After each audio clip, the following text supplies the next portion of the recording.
우리는 계속해서 복음과 공동체에 대해 말씀을 나누고 있습니다. 앞서 세 차례 말씀을 나누었는데 그 내용들을 잠깐 정리하면서 오늘 말씀을 시작하려고 합니다.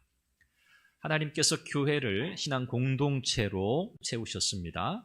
이 교회가 공동체일 수 있는 근거는 삼위일체 하나님이시기 때문입니다. 하나님께서 삼위일체로 계시고 그 안에서 깊은 사랑의 교제, 공동체적인 관계 속에 존재하고 계시기 때문이죠.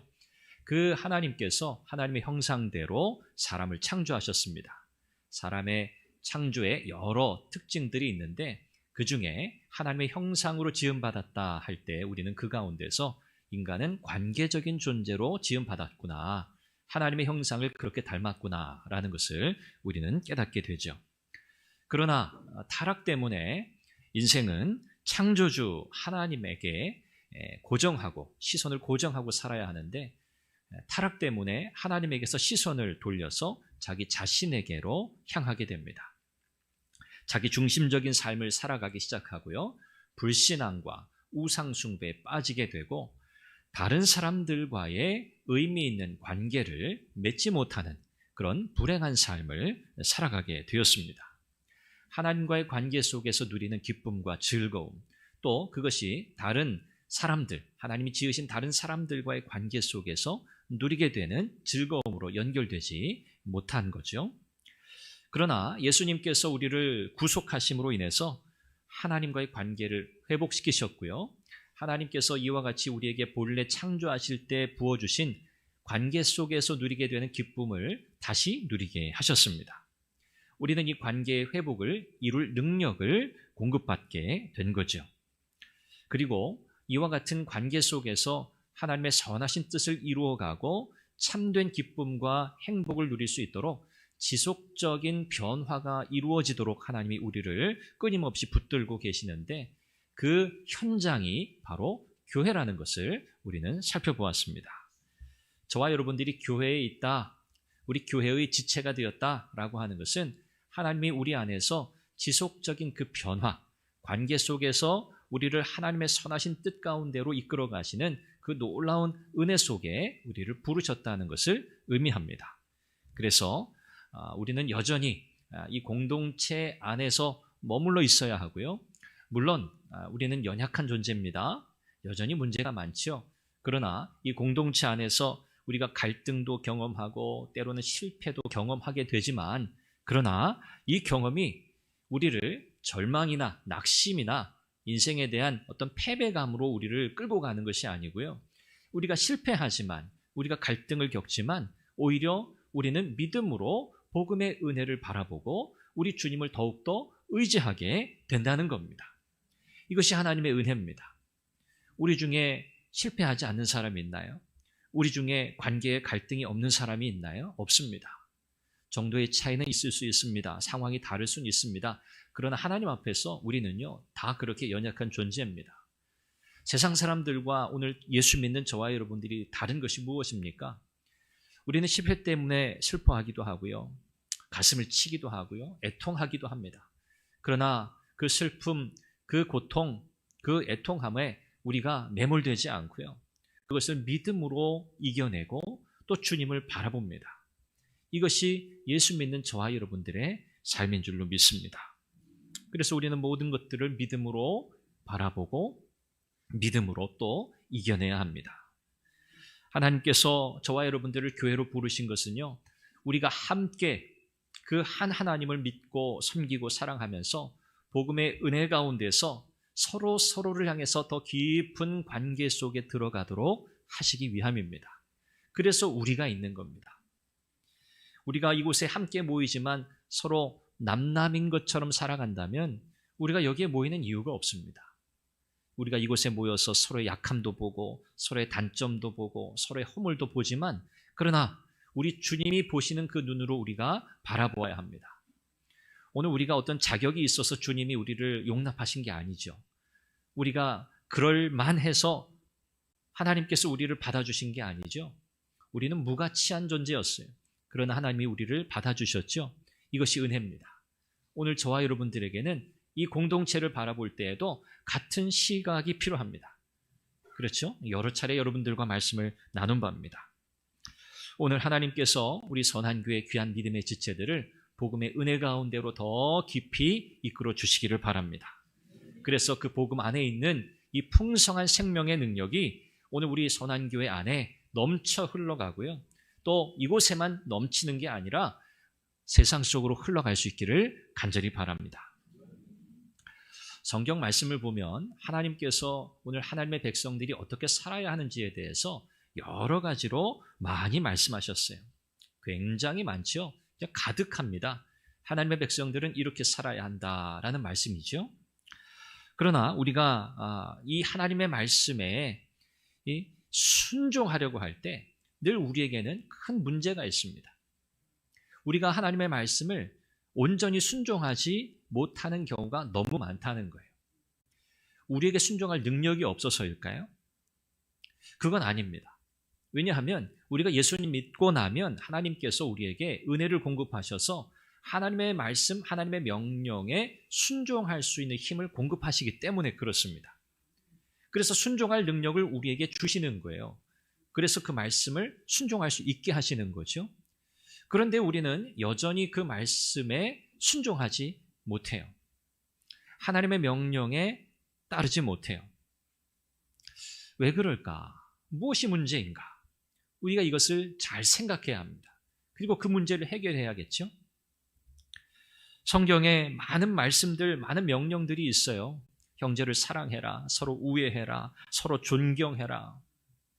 더러운 말은 입 밖에도 내지 마라. 오직 덕을 세우기 위해서 선한 말을 해라. 친절하게 서로 대하고 불쌍히 여기고 서로 사랑해라. 듣기는 속히 하고 말하기는 더디해라. 성내기도 더디해라. 이 다 명령이죠. 이렇게 살라는 말씀들입니다. 자, 그러면 우리가 너무나 잘 알고 있는 이런 말씀들이 과연 우리의 삶 속에서 얼마만큼 그대로 실천되고 있습니까? 그것은 그냥 이상적인 말씀들이죠. 그거 실제로 내가 지킬 수 있는 말씀들이 아닙니다. 이렇게 말하면 안 되죠. 하나님이 우리에게 말씀하실 때에는 그 말씀 지켜도 되고 안 지켜도 돼서 그냥 알아서 선택해서 해 라고 주신 말씀이 아닙니다. 거듭난 하나님의 백성들이 반드시 순종해야 할 말씀이죠. 그리고 순종할 능력을 우리에게 공급하시겠다는 하나님의 약속이 있기 때문에 우리는 순종하기를 열망해야 합니다. 하나님 뜻대로 살아야지, 말씀대로 살아야지, 이런 열망과 소원이 우리 안에 가득해야 합니다. 오늘 이 말씀에 순종할 능력은 우리 안에 없어요. 내 속에 없습니다. 우리가 하나님의 말씀, 하나님의 명령을 마주하게 될 때 우리 안에 두 가지 반응이 나타날 수 있습니다. 첫째는 이 말씀을 어떻게든 잘 지켜야겠다. 그래서 마음속에 굳게 다짐합니다. 그래, 나는 할 수 있어. 나는 해내고야 말겠어. 내가 이 말씀 다 하나도 빠지지 않고 잘 지켜 행해야지. 라는 이런 굳은 다짐으로 반응할 수 있습니다. 자, 그런데 이런 다짐 안에도 사실 우리의 교만이 꽤 섞여 있습니다. 이렇게 우리가 뭔가를 해서 뭔가를 이루어내면 우리에게는요, 성취감이 있습니다. 해냈다. 긍정적인 면도 있고 부정적인 면도 있어요. 그런데 이 성취감이라고 하는 것이 부정적으로 흐를 가능성은 언제나 있습니다. 자기 성취감에 빠지게 되면 그때 무엇으로 또 연결되냐면 자기 의의에 이르게 됩니다. 그렇지. 나는 이 정도 충분히 해낼 수 있는 능력이 있지. 그래, 역시 나는 꽤 괜찮은 사람이야. 스스로의 능력을 믿게 됩니다. 나는 이렇게 하는데 못하는 사람들을 보면서 왜 저 사람들은 왜 이렇게 순종하지 못하지? 저 사람들은 왜 이렇게 말씀대로 살지 못하지? 이렇게 판단하기 시작합니다. 성경의 대표적인 사람이 바리새인이죠. 바리새인들은 굉장히 고수입니다. 고수. 하수가 아니라 고수예요. 어떤 면의 고수인가? 자기 다짐의 고수예요. 또 자기 의의 고수예요. 대단히 뻔뻔할 정도로 바리새인들은요, 자기의 다짐과 자기의 의를 드러내는 사람들이었어요. 누가복음 18장에 보면 바리새인과 세리의 기도가 나와 있죠. 바리새인들이 여러분 어떻게 기도했다고 성경이 기록합니까? 예수님은 그들의 기도가 위선적인 기도라고 말씀하시잖아요. 그들은 서서 기도합니다. 따로 서서 기도합니다. 많은 사람들이 주목하여 볼 수 있는 곳에 가서 하늘을 우러러보면서 고개를 빳빳이 들고 기도합니다. 하나님 앞에서 무엇을 기도합니까? 하나님, 나는 불의를 행하지 않았어요. 하나님, 저는 토색하지 않았습니다. 저는 간음을 행하지 않았습니다. 또 거기에다가 비교하면서 자기 의를 드러내죠. 하나님, 나는 저 세리들과 같지 않습니다. 그래서 감사합니다. 나는 일주일에 2번씩 금식합니다. 소득의 11조를 꼬박꼬박 드립니다. 하나님 앞에 드리는 기도가 아니고요. 사람들 앞에 자기가 행한 의로운 일들을 자랑하는 기도였어요. 반면에 세리는 어떻습니까? 사람들의 시선에 드러나지 않는 저 구석에 가서 감히 얼굴을 들지 못하고 소리도 내지 못하고 가슴을 치면서 애통해하면서 그렇게 세리는 기도했다고 표현하고 있습니다. 기록하고 있습니다. 누가 의로운 자인가? 누가 구원의 은혜를 입은 자인가? 바리새인이 아니고 세리였죠. 우리가 하나님의 말씀을 지켜 행해야겠다. 우리 안에 이런 말씀의 순종에 대한 열망이 있는 것, 이건 당연합니다. 또 그렇게 해야 합니다.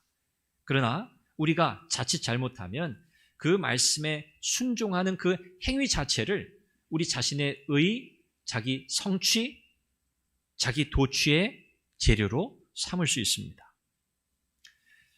두 번째 반응은요, 정반대 반응입니다. 하나님의 말씀, 하나님의 명령을 이건 내가 너무 지키기 어려운데, 내가 순종하기 어려운데, 나는 이 말씀을 지킬 만한 능력이 내게는 없는데 나는 할 수 없어 라고 아예 체념하는 겁니다. 이 말씀을 지킬 만한 능력이 없다는 것은 당연한 사실인데도 불구하고, 그래서 은혜가 필요하다는 사실을 잊어버리고 그냥 이 말씀을 나는 지킬 수 없어 라고 마음을 내려놓는 겁니다. 그러다 보니까 말씀을 지키려고 애쓰지 않게 돼요. 어차피 나는 안 되니까. 어차피 나는 못할 거니까. 그냥 지금 이렇게 그냥 이 상태로 그냥 살아야지. 이렇게 됩니다. 오늘 우리가 함께 읽은 이 갈라디아 교회를 보면요, 지금 이런 제가 말씀드린 하나님의 말씀에 대한 순종의 여부를 두고 이 사람들이, 이 갈라디아 교회 교인들이 굉장히 큰 혼란을 겪고 있었습니다.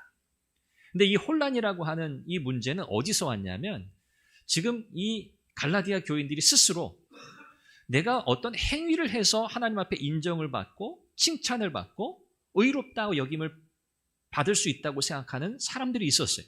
그게 유대인입니다. 유대인들 중에 예수님 믿은 사람들.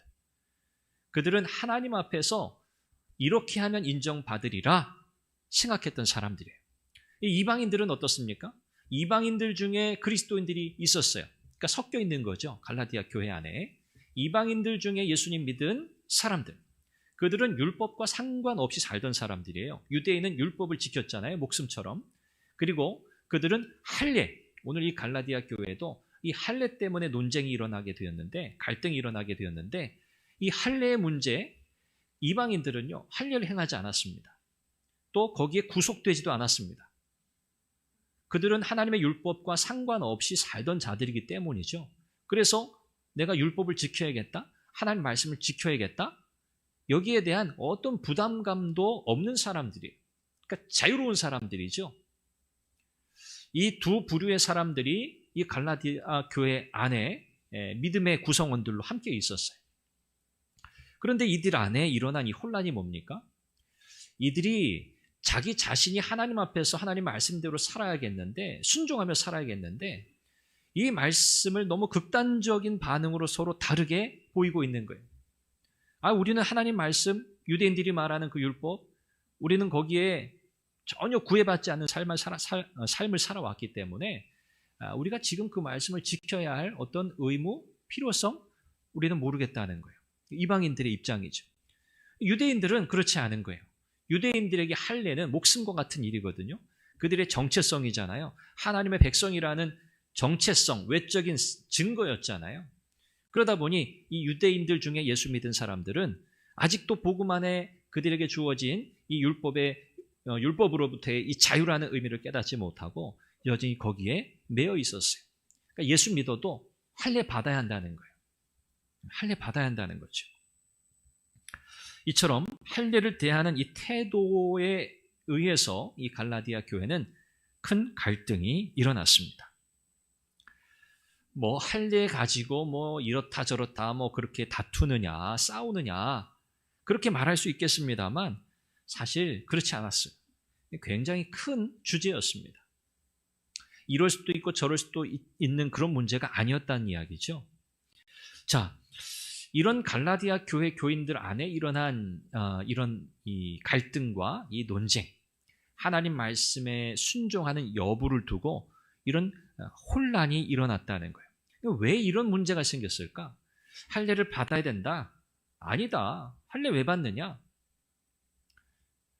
말씀에 순종하는 것, 할례 받아야 순종하는 거다? 아니다. 이런 서로 다른 입장들이 생겨나는 이유가 뭐였는가 하는 거예요.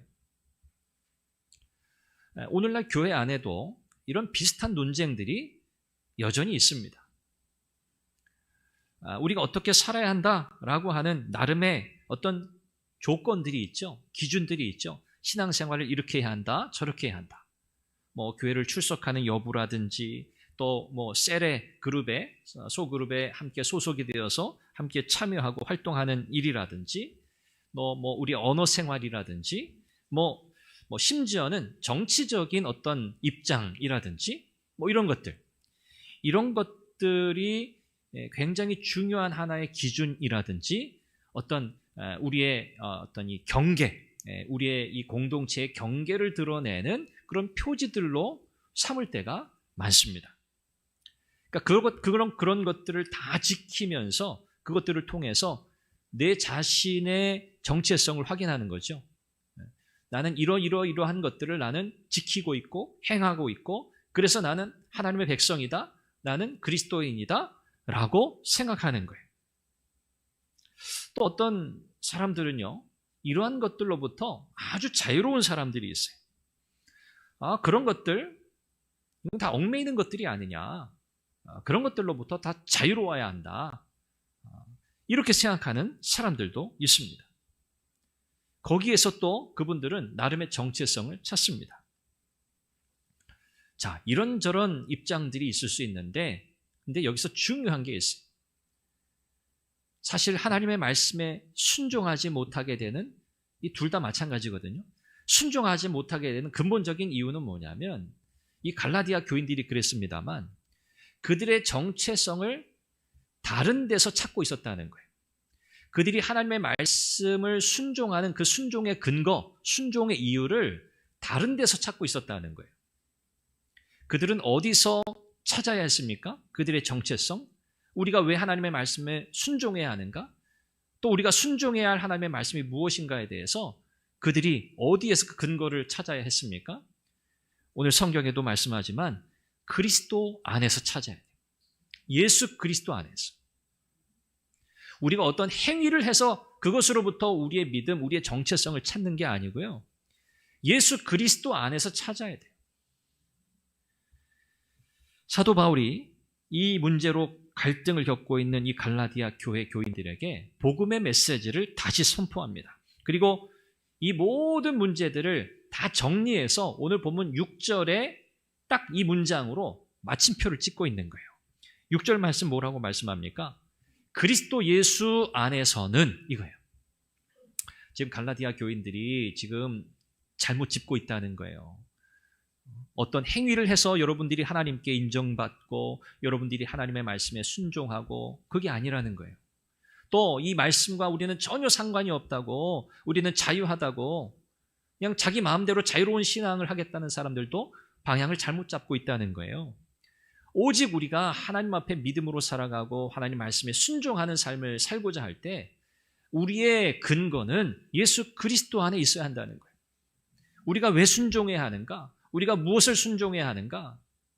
예수 그리스도 안에 있는 나 자신, 나의 정체성을 제대로 깨닫지 못하면 불가능하다는 말입니다.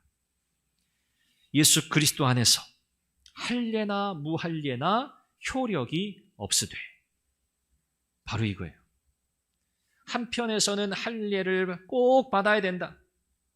한편에서는 무할례, 할례 그거 꼭 받지 않아도 된다. 서로 합의가 안 되는 거예요.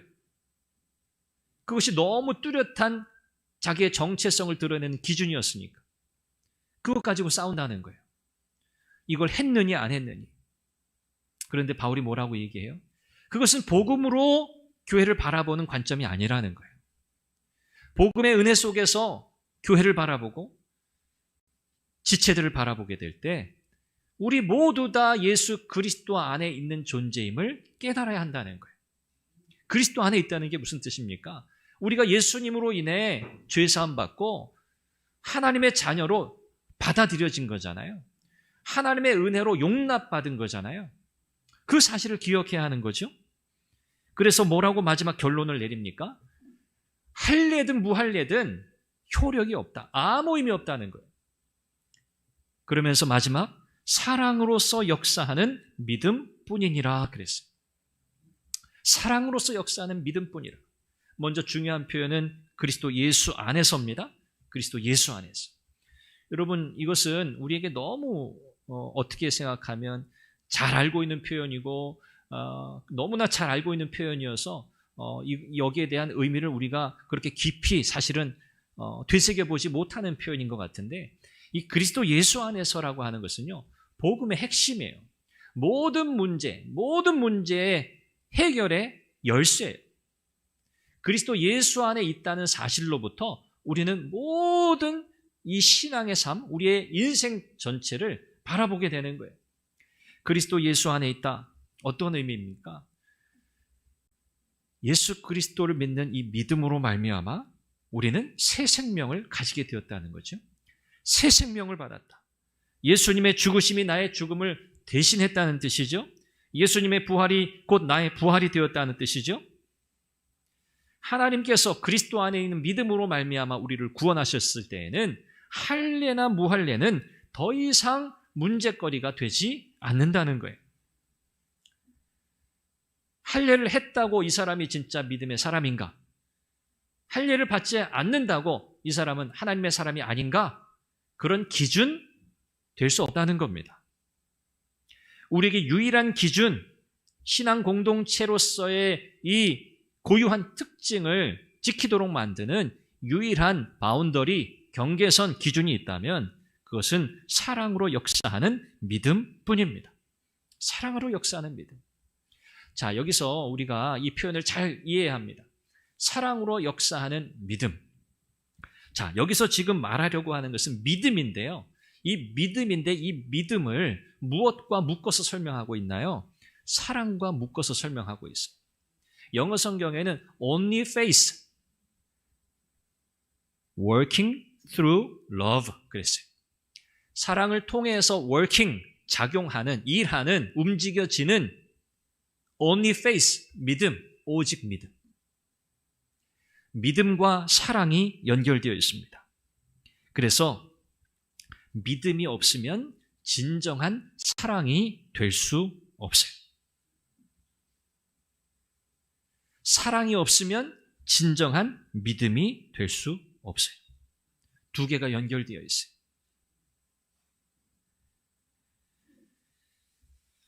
우리가 하나님의 사랑을 늘 되새기죠. 늘 기억하죠. 하나님이 우리를 어떻게 사랑하셨습니까? 우리를 사랑하실 때 이용 가치가 있어서 사랑해 주셨나요? 아닙니다. 있는 그대로 사랑하셨어요. 그냥 있는 모습 그대로, 내 모습 그대로 우리 주님께서 우리를 받아주셨어요. 여러분, 사람들과 어떤 관계를 우리가 맺어갈 때 참 서로에 대한 신뢰, 믿음의 문제, 또 사랑의 문제, 굉장히 중요하지 않습니까? 어떤 사람이 나한테 청혼을 했다고 생각해 보세요. 청혼을 했는데 나중에 알고 보니까 나를 사랑해서 청혼한 게 아니라 내가 가진 재산 때문에, 내가 가지고 있는 유산 때문에, 내가 가지고 있는 어떤 영향력 때문에 내게 청혼하고 결혼하려고 했다. 여러분, 만약에 우리가 이 사실을 알게 됐다면 어떻습니까? 여러분, 그런 결혼하고 싶으세요? 기분이 좋습니까? 배신감이 들죠? 아, 이 사람은 진짜 나를 사랑한 게 아니구나. 그렇죠? 내 재산을 받구나. 뭐 이런 거 드라마 스토리에 굉장히 많잖아요. 이 사람은 내가 가진 것 때문에 나를 사랑하는 척 했구나. 나를 속였구나. 거짓말 했구나. 뭐 세상에 정략 결혼도 굉장히 많지만 그런 거 말고요. 이용당했다고 생각되지 않겠습니까? 그런데 예수님은요, 우리를 사랑하신다 할 때 그렇게 우리를 사랑하신 게 아니에요. 나중에 우리를 어떤 일에 이용해 먹으려고 이용 가치가 있어서 우리를 사랑하신 게 아니에요. 우리는 처음부터 본래 이용 가치가 없는 존재, 무익한 존재. 왜? 죄로 타락했기 때문에. 그냥 하나님의 진노와 심판을 받아 그냥 멸망받아 마땅한 존재였어요. 그런 우리를 하나님이 사랑하셨다? 독생자 예수 그리스도를 보내서 자기 생명을 우리를 위해 내놓으셨다? 여러분, 이 사랑은 세상 어디에도 존재하지 않는 사랑이에요. 우리는 이 사랑을 받은 자입니다. 우리는 믿음으로 그리스도 안에서 그 사랑의 열매를, 결과를 우리는 맛보고 있습니다.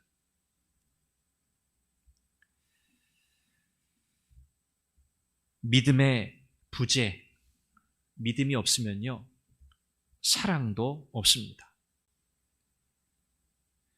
사랑이 없으면 믿음이 없습니다. 우리의 믿음이 실패하는 지점이 있어요. 우리의 믿음이 실패하는 지점. 이건 이제 공동체라는 이 큰 바운더리 안에서 우리가 지금 계속 생각하고 있는 거예요. 믿음이 실패하는 지점, 우리의 믿음의 삶이 실패하는 지점이 어딘가? 이 관계 속에서 우리가 살펴보면 다른 사람들을 진정으로 사랑하지 못할 때 우리의 믿음이 실패해요. 이 공동체라는 관계 안에서 우리를 아주 끈끈하게 묶어주는 것, 우리를 믿음의 공동체로 세워가는 것은요, 서로를 향한 사랑입니다. 서로를 향한 사랑. 그래서 성경 전체에 흐르는 맥락은 사랑의 부재는 곧 불신앙이다. 그거예요. 믿음, 소망, 사랑. 그 중에 제일은 사랑이다. 사랑이 없으면 울리는 꽹과리와 같다. 다른 것들은 무의미해진다는 거죠. 사랑. 인간적인 사랑 아닙니다. 하나님의 사랑을 받았고 그 사랑이 우리의 삶을 통해 흘러가야 돼요. 이것이 교회입니다. 오늘 신앙 공동체를 향한 하나님의 뜻, 하나님의 명령이 이루어지는 방식은 한 가지입니다.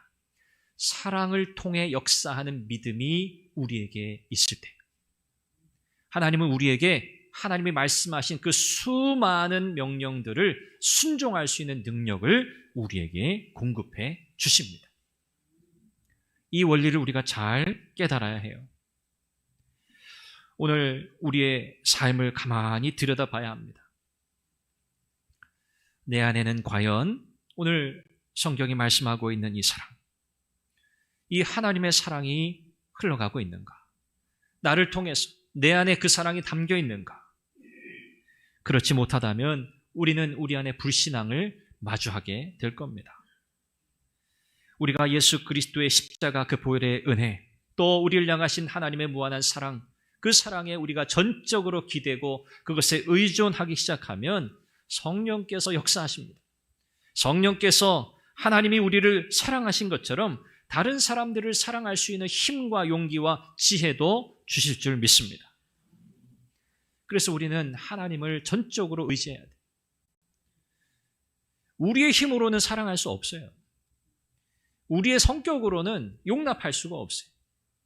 그래서 우리가 날마다 복음을 기억하고 지난번 말씀드린 것처럼 우리가 날마다 복음을 믿어야 한다는 사실이 바로 거기서 드러나는 거예요. 우리가 날마다 복음을 믿지 않으면 우리는 이 타락한 본성을 가지고 이 본성 주도적 삶을 살아갈 수밖에 없어요. 그래서 복음의 은혜가 날마다 우리에게 덧입혀져야 돼요. 우리의 사랑 없음을 우리는 고백해야 합니다. 하나님의 은혜를 받아들이고 의지하고 성령께서 우리의 마음과 우리의 삶 속에서 역사해 주시기를 간구해야 합니다. 그리고 다른 이들을 향해, 여기 다른 이들은 우리 믿음의 지체들입니다. 우리 믿음의 지체들을 향해서 우리가 한 걸음 한 걸음 더 나아가야 합니다. 영원한 하나님 나라의 소망을 품고 그 소망대로 살아갈 때 우리의 삶 속에 하나님의 자비와 긍휼이 넘쳐나게 될 줄 믿습니다. 다른 사람들을 마음껏 사랑하는 그 기쁨, 그 즐거움. 저는 우리 교회 안에서 이런 은혜가 누려지기를 바랍니다. 여러분이 서로를 진심으로 사랑하는 그 사랑의 그 희열, 그 기쁨을 우리 신앙 공동체가 만끽할 수 있기를 바랍니다. 세상에서도 여러분 마음 놓고 사랑 못하죠. 눈치 보죠. 신앙 공동체인 교회 안에서 하나님이 부어주신 그 사랑을 통해서 서로를 바라보고 서로를 용납하고 서로를 또 격려하고 세워가면서 하나님이 우리에게 허락하신 그 은혜가 얼마나 크고 놀라운가를 우리가 함께 누리는 그런 교회가 되기를 바랍니다. 우리의 사랑이 때로 메마를 때가 있을 겁니다. 식어질 때가 있을 겁니다. 그러나 그 원인은요, 다른 데 있지 않습니다. 성경은 우리의 믿음 때문이라고 말합니다. 우리가 믿음으로 우리의 소망 되신 예수 그리스도를 바라보지 않기 때문에 그 사랑이 식어지게 되는 겁니다. 이것은 분명한 사실이에요. 영적인 원리예요. 우리가 주님을 뜨겁게 사랑하고 우리가 주님을 간절히 소망하고 열망하면 여러분 주님께서 우리에게 주시는 그 사랑이 우리의 관계 속에 흘러가게 되어 있습니다. 우리의 사랑이 식어지면 더 사랑하려고 애쓰는 게 아니고요. 더 주님을 바라보아야 합니다. 주님을 바라보셔야 돼요. 주님을 바라보고 지체들을 바라보시고 주님을 바라보고 내 옆에 있는 형제 자매들을 바라보시고 그렇게 돼야 돼요. 그래야 우리의 눈이 새로워집니다. 말씀을 맺습니다. 우리는 복음의 은혜가 필요한 존재임을 기억해야 합니다. 복음의 은혜는 우리가 구원받는 순간에만 필요한 은혜가 아닙니다. 오늘 하나님의 말씀대로 살아야 할 저와 여러분들, 오늘 그 명령을 따라 살아야 할 저와 여러분들에게 복음의 은혜는 여전히 필요합니다. 그 복음의 은혜 가운데서 우리는 이미 용납되었음을 기억하고 흔들리지 않는 하나님 나라의 소망을 받았음을 기억하고 그 소망을 곱씹고 또 생각하고 또 바라면서 오늘 하나님의 사랑에 우리 모두 다 녹아들기를 바랍니다. 하나님의 사랑에 녹아요. 그리고 그 사랑이 우리 옆에 있는 지체들을 향해서 우리 신앙 공동체인 교회 안에서 서로를 향해서 흘러가는 차고 넘치는 그 사랑의 온기가 이 세상으로 흘러가는 그런 아름다운 사랑의 공동체 되기를 주님의 이름으로 축원합니다. 기도하겠습니다. 함께 기도하죠. 하나님, 내게 믿음을 더하여 주옵소서. 우리의 소망 되신 예수 그리스도 바라보게 하옵소서. 믿음의 부재는 곧 사랑의 부재요, 사랑의 부재는 곧 믿음의 부재임을 기억하고 날마다 하나님의 은혜 사모하고 복음의 은혜와 능력을 사모하면서 우리 안에 하나님 이 믿음, 이 사랑으로 역사하는 믿음, 이것이 우리 안에 충만하게 하여 주옵소서. 하나님, 우리 선한교회 이 믿음의 공동체가 하나님의 선하신 뜻을 이루어가는 아름다운 사랑의 공동체 되게 하옵소서. 이 제목으로 함께 기도하겠습니다. 자비하신 아버지 하나님, 은혜와 사랑을 감사합니다. 오늘도 주께서 우리에게 주의 말씀으로 권면하시고 또 새롭게 하시니 감사합니다. 하나님, 우린 여전히 연약한 존재입니다. 하나님, 그러나 하나님 오늘도 복음의 은혜 속에서 우리가 믿음으로 살아가고 하나님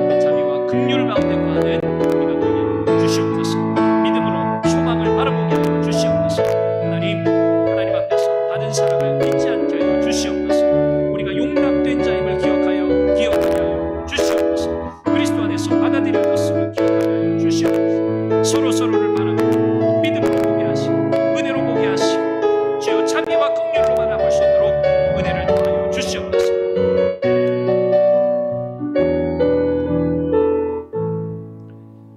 자비하신 아버지 하나님, 오늘 우리가 우리의 스스로의 정체성을 다른 곳에서 찾지 않게 해 주옵소서. 우리의 행위에서 찾지 않게 하여 주옵소서. 우리의 패배감에서 찾지 않게 하여 주옵소서. 오직 예수 그리스도 안에서 하나님의 사랑받은 자, 용납된 자임을 기억하고 하나님께 받은 사랑, 오늘 우리의 삶을 통해서 드러나고 또 흘려보내는 삶을 살아가게 하여 주옵소서. 우리에게 온전한 믿음을 주옵소서. 사랑으로 충만한 믿음을 주옵소서. 받은 사랑 기억하고 우리의 믿음의 지체들을 향해서도 사랑과 자비의 눈으로 바라보는 은혜를 주옵소서. 서로를 깊이 용납하고 사랑하는 관계 속에 서로 진정한 성도의 교제가 있게 하시고 하나님, 주님의 교회를 통해서 하나님의 사랑이 드러나고 세상 속으로 흘러가게 하여 주옵소서. 예수님의 이름으로 기도합니다. 아멘.